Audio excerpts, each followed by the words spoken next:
Hi friends, it's Miss Kristen from the Grafton Public Library. Thank you for joining me for STEM for our kindergarten, first, and second graders. This week we're going to be talking all about engineering, so put those engineering hats on and get ready to create.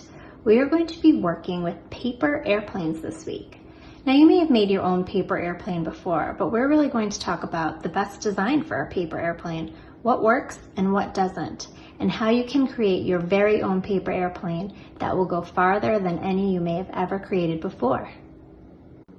The supplies that you're going to need today are some tape, a paper clip or two, the handout of plane number 1, so this is going to give us our outline as to how to create our first plane, the handout for plane number 2, which is how we're going to create our second plane,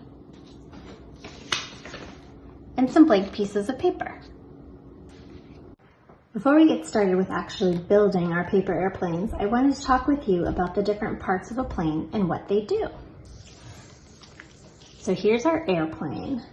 And the first part of the airplane that we're going to talk about, that I'm sure you already know, is this part right here. And it extends on this side as well. That is called the wing of the airplane. And what the wing does, I'm sure you can probably already guess, is it helps lift the aircraft, okay? When it's positioned above the fuselage, which we're going to talk about what that is, wings provide an unrestricted view below and good lateral stability. That means that they stay in one place. Without wings, this plane cannot fly. The next parts we're going to talk about are these parts that you find on the wings. If you've ever sat on the wing of an airplane, you've probably seen these parts move up and down.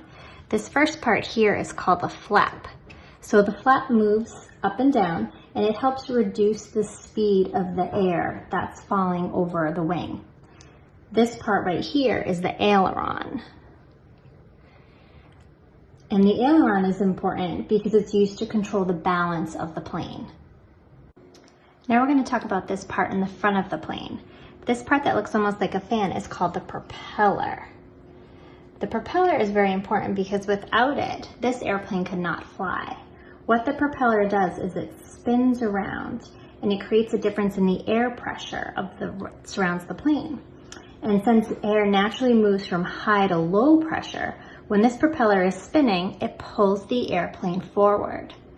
This part on the end right here is called the spinner. And the spinner is important because, as you can see, it's kind of rounded. This creates a better surface for the air to move around and helps the plane move more easily through the air when it's flying. This part right here is the engine. The engine is what creates the power for the plane to go. This part right here is the cockpit. This is where the pilot of the plane sits. This center part right here is called the fuselage. The fuselage is important because this is where the cargo, or the things that are being carried by the plane, are carried. Other passengers or other people who would be on the plane are in there. So that's the part of the plane that kind of is the central part and houses other things that are necessary for the plane to fly. So we also have this piece back here near the back part of our plane. This is called the elevator. And it's not the same as the elevator that you take when you're in a tall building. This part here is called the rudder. And both the elevator and the rudder move and help the plane move up and down and side to side. This last large part back here is called the tail of an airplane, which makes sense because it kind of looks like the tail on a dog or a cat or another animal. So the tail is important because it provides the structure for stability during flight. It's kind of similar if you have a bow and arrow, how you have that back part and an arrow. It helps keep the plane stabilized while it's flying. All right, we're ready to make our first airplane. This is what you're going to do. You're going to get the sheet that says plane number 1. You're going to want to put the tip of the plane, or this triangle that you have right here, right at the top, and you're going to take this side and you're going to fold it right along the dotted line. So you're basically just going to fold it in half right here so it matches up in the middle and crease it. You're going to do the same thing on the other side. Fold it right down to the middle and crease it. And you want to make sure that you're really folding the paper very, very well, okay? Go over it a couple times with your fingers, make sure it's really creased, because that's going to help make your plane nice and tight and fly better. Now you're going to take your plane and you're going to fold these pieces again down to the middle. So I'm going to take that left side, I'm going to fold it right down along that dotted line. And again, you want to crease it really well, nice and tight. I'm going to do the same thing on the opposite side here. Right to that middle dotted line so it matches up, and then really crease it. Make sure you fold it. So it's going to look like that. Now that your airplane looks like this, you're going to take it and you're actually going to fold it right in half.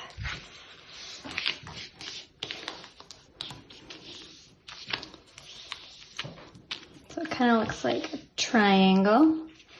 And then you can open it back up. Make sure it's good and tight again. And then you're going to take it and hold it sideways so that the skinny part's over on your left, the bigger part's over on your right.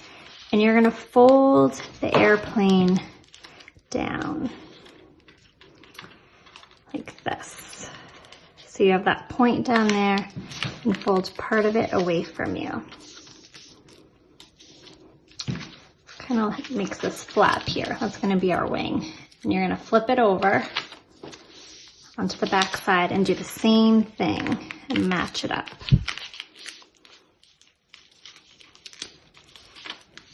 Again, really crease it. So you're gonna have a nice pointy tip of your airplane. And you can unfold it and it will look like this. You'll have this part down at the bottom underneath that you can hold on to. And here's the top of your airplane. And to help keep it together, you can take some of that tape and just tape it right here where it overlaps.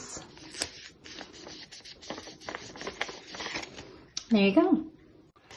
Now that we have our first airplane done, it's up to you. You can take it out, try to fly it, or you can wait until we make our second airplane and fly the two at the same time and compare the differences and how well they do.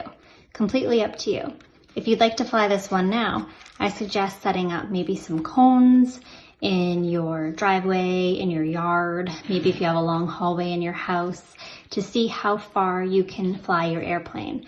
Put out a cone every single time it lands and see if you can beat your previous record. It's great to take a tape measure and measure how far your plane has flown. Try measuring it in inches, try measuring it in feet, and see how far it'll go. So this is our second plane. This one's a little bit trickier. You're going to get the paper that says plane number 2 up in the top left. And what you're going to do is you're going to take this paper and you're going to fold it right down the middle on this center line. Just like this. And the same thing as with our first airplane. Make sure you're making really, really tight creases in your airplane.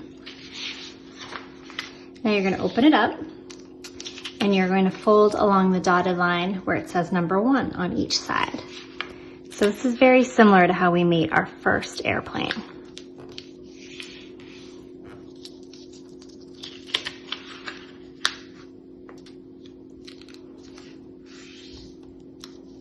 Just like that. Now we're ready to fold it along the number 2. So you're going to take your paper and fold it right along that number 2 crease. So kind of right from the corner into the middle. Again, this is very similar to what we did with the other airplane. Do the same thing on this side. It may not line up perfectly on the dotted line, that's okay. Just work with how it folds for you. And it should end up looking like that, like a big triangle. So now our plane looks like this. We're gonna take it and we're gonna fold it in half like this. So again, we have that triangle on here. And then we're gonna take it and fold it up along that number 3.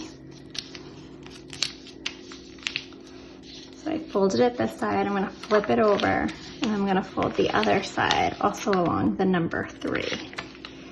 So they match up. And then I'm gonna take my wings and I'm gonna fold along the number 4 on each side. And this is forming a wing stabilizer. So when you test out this plane, you're gonna have to decide if you think those wing stabilizers help the plane fly better or not. Maybe it's the same, maybe it's better, maybe it's worse. Our other plane that we made doesn't have those wing stabilizers, right? It's just flat on the top. This one, they bend up in the back. And the same as we did with our other plane, you can take some tape and you can tape the top of your plane just to help keep it together. Give it a little extra stability. And that one's all set. Now for the third airplane that you're going to make, this one is all up to you. You are the engineer. So get yourself a blank piece of paper and you can fold this airplane however you like. You can take some of the techniques that you learned from this airplane and our first airplane and use them. You can go in a totally different direction and make something completely new. It's up to you. But I want you to try to make a third airplane that is your design, your engineering. All right, so here's my third airplane. I tried to kind of get fancy and I made different wings on the side that kind of made it a little bit skinnier than the others. Looks a little bit more like a jet. So we'll see how this one flies. So you should have your 3 airplanes. The first one we made, the second one we made, and then your own engineered plane invention. And what I want you to do is I want you to try them all out, okay?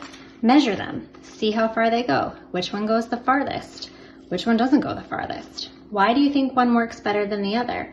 You can try adding on a paper clip to the front of your airplane to see if that helps.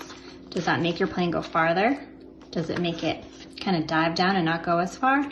You can try adding a paper clip to the end of your airplane, see if that changes anything. Test it out, try different things.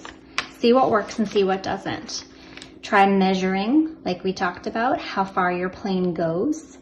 Why do certain designs go farther than others? What do you think? You can even time your airplanes. Get a stopwatch and see which one has the longest flight. Maybe it doesn't go the farthest, but maybe it stays up in the air the longest. The possibilities are up to you. Thank you so much for joining us to learn all about airplanes for our kindergarten, first, and second grade friends. I'd love to see the airplanes that you engineered yourself. Please feel free to email or post a picture to our Facebook or Instagram page so everyone can see the amazing designs that you came up with.